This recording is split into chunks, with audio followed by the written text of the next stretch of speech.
Darcy Ribeiro foi uma das figuras intelectuais mais importantes da história do Brasil.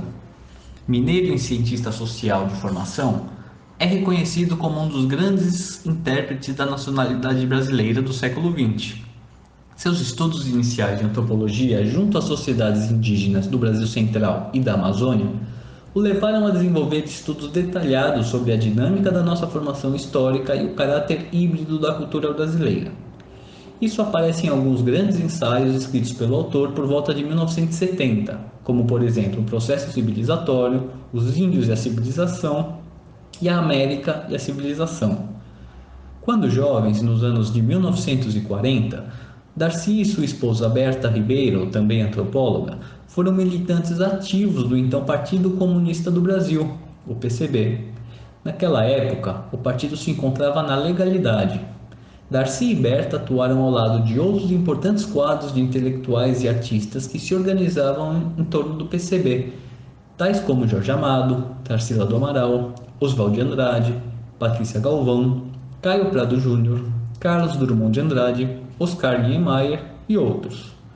Em suas Confissões, um livro de memórias publicado por ele pouco antes de morrer, em 1997, Darcy diz que quando o PCB foi jogado na ilegalidade, em 1948, os dirigentes do partido optaram por desligá-lo para que ele pudesse seguir contribuindo em liberdade para a causa comunista com a produção dos seus estudos. Mesmo afastado, Darcy manteve uma relação de estreita proximidade com o PCB por muito tempo, mesmo quando esteve filiado a outros partidos e organizações. Inclusive, dele partiu a ideia de renomear o Partido Comunista do Brasil para Partido Comunista Brasileiro, em 1962. Na época, Darcy era ministro da Educação sob o governo de João Goulart e alertou a direção do PCB que haviam movimentos de perseguição ao partido no interior do Congresso, sob a justificativa de que o nome do Brasil sugeria a existência de algum tipo de subordinação cega aos interesses de poderes internacionais, no caso da antiga União Soviética. As marcas de sua antiga vinculação com o PCB se mantiveram durante quase toda a vida de Darcy. Por exemplo, é notável a influência do método marxista em vários de seus trabalhos.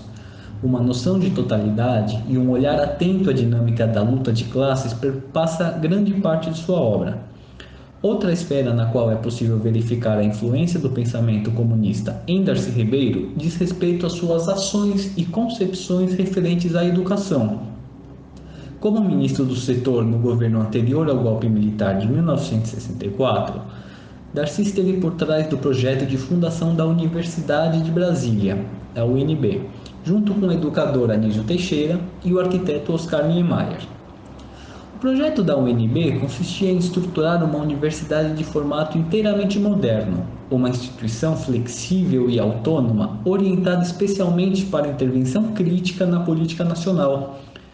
O fermento das atividades acadêmicas e científicas deveriam ser os próprios problemas sociais, políticos, econômicos e culturais do país a serem superados. A concepção de saber que estava por trás daquele plano era a do conhecimento humano como bem público e universal, um saber humano livre, com dinâmica crítica e ao alcance de todos os setores sociais. Um saber superior, portanto, coletivo, socializado. Tais concepções encontram-se no livro A Universidade Necessária, lançado em 1969, quando o autor estava exilado no Chile e logo se uniria ao projeto socialista de Salvador Allende, de quem foi assessor, e também na obra A Educação como Prioridade, uma compilação que reúne cartas e escritos técnicos e políticos de Darcy sobre o tema. É nessa última publicação que se encontra a conhecida frase do autor, segundo a qual a educação, ou melhor, a crise da educação no Brasil não é uma crise, é um projeto. Darcy tinha plena consciência do caráter desigual e classista das estruturas educacionais em países do terceiro mundo como o Brasil. No que se refere à educação de ciclo básico, Darcy manifestou durante toda a sua carreira uma defesa intransigente da escola pública, profundamente influenciado pelos princípios da Escola Nova de Anísio Teixeira e outros pensadores. Quando foi secretário da Educação no Rio de Janeiro sob o governo de Leonel Brizola, nos anos 80, colocou em prática o projeto dos Centros Integrados de Educação Pública, que que combinavam as classes tradicionais com o exercício de atividades recreativas, culturais e assistenciais.